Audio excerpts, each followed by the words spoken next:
Donc au niveau de l'interface, vous avez des nouveautés qui sont arrivées. Alors la première ne saute pas forcément aux yeux. Désormais, tous les éléments de votre interface, que ce soit les fenêtres, les barres d'outils, les palettes, sont repositionnables. Donc vous pouvez réajuster comme vous le souhaitez en vous situant sur les verticales ici. Vous voyez, vous avez une icône qui apparaît qui m'indique que je peux repositionner les éléments. Donc l'interface se réordonne de manière cohérente dès lors que je sélectionne ces éléments. On peut également sélectionner une barre d'outils, la désancrer de cette manière. Et on peut également ancrer cette barre d'outils.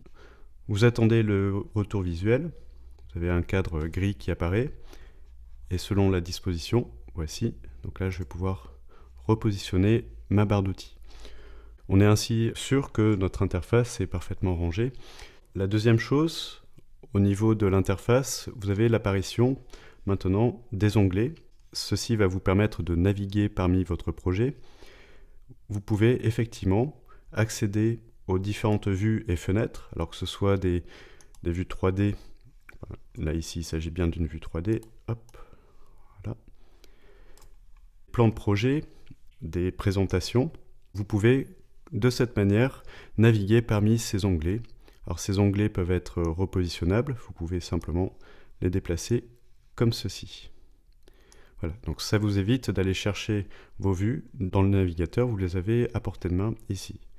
Il est également possible de fermer une fenêtre. En cliquant droit, vous pouvez demander de déverrouiller l'onglet, ce qui permet donc de le désancrer. Et on peut le fermer comme ceci.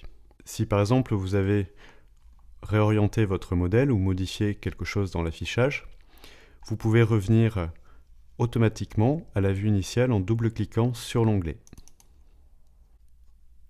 Il est également possible, mais seulement sur la version Mac, d'obtenir un plein écran. Pour cela, vous vous situez sur les icônes dans la partie supérieure gauche, et ici vous pouvez choisir le mode plein écran pour que l'interface occupe l'ensemble de votre écran.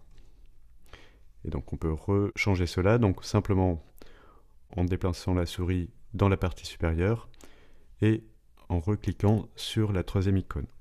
Autre nouveauté d'Archicad 19, l'apparition dans l'interface de ces icônes que vous voyez ici.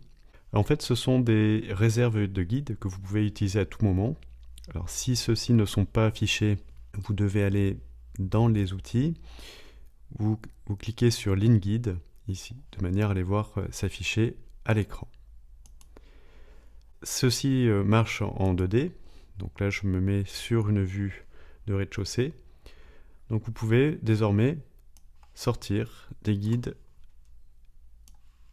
via ces icônes. Et de la même manière, vous pouvez les supprimer ici, dès lors que vous passez sur ces lignes guides, vous avez un retour visuel bleu qui apparaît, une flèche, et vous pouvez les supprimer de cette manière. Alors ceci marche en 2D, mais marche également en 3D.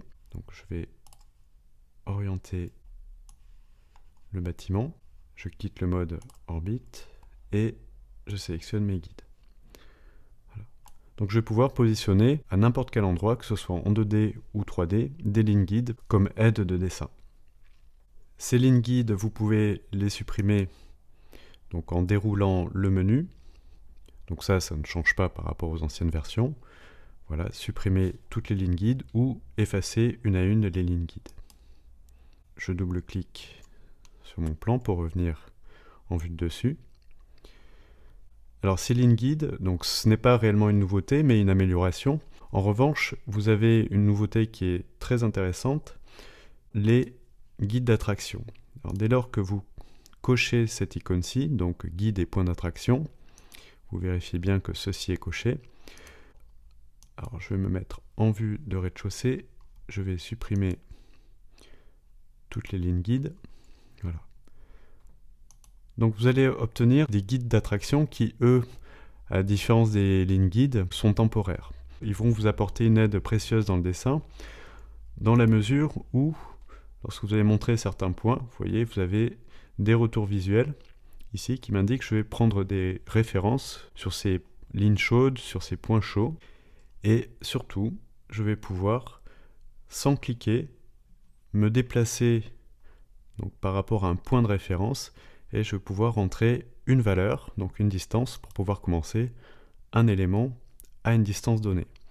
Et vous voyez apparaître un jeu de guides qui vont vous permettre de dessiner et surtout de vous appuyer par rapport à des références. Donc là, je me déplace. Vous voyez, on trouve automatiquement l'aplomb par rapport à ce point, ici. Voilà, c'est vraiment une aide précieuse au dessin. Concernant les lignes guides et le retour visuel, vous voyez qu'il y a un certain laps de temps qui se produit, donc vous pouvez modifier ça dans les options, dans l'environnement de travail. Je vais trouver contraintes de saisie et guide qui vont me permettre de paramétrer à la fois la couleur des lignes de guide et des lignes d'attraction, mais également le délai.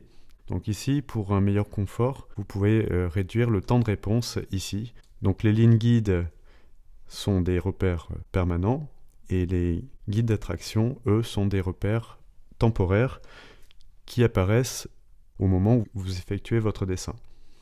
L'autre grande nouveauté d'Archicad 19, c'est la possibilité d'éditer de manière interactive les surfaces 3D avec l'apparition de la palette Peindre surface que je développerai lors de cette formation. Cette palette vous facilitera le travail lors de l'application des surfaces sur les objets de votre projet.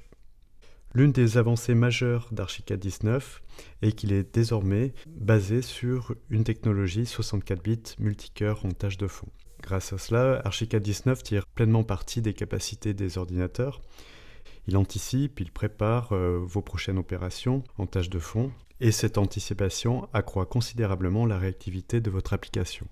Si le fait de travailler en 64 dans Archicad constitue une vraie révolution dans le monde du BIM, ça nous intéresse beaucoup dans le cadre de cette formation, puisque viennent s'ajouter à ces améliorations des performances accrues pour le moteur OpenGL. Ce qui permet donc de travailler sur des modèles qui peuvent être complexes. Les ralentissements sont beaucoup moins importants. Cette technologie permet un calcul en tâche de fond, ce qui sera très pratique dès lors que l'on lancera un rendu via CineRender. Il pourra être effectué en tâche de fond et nous pourrons continuer de travailler sur une maquette avec le rendu s'effectuant en tâche de fond.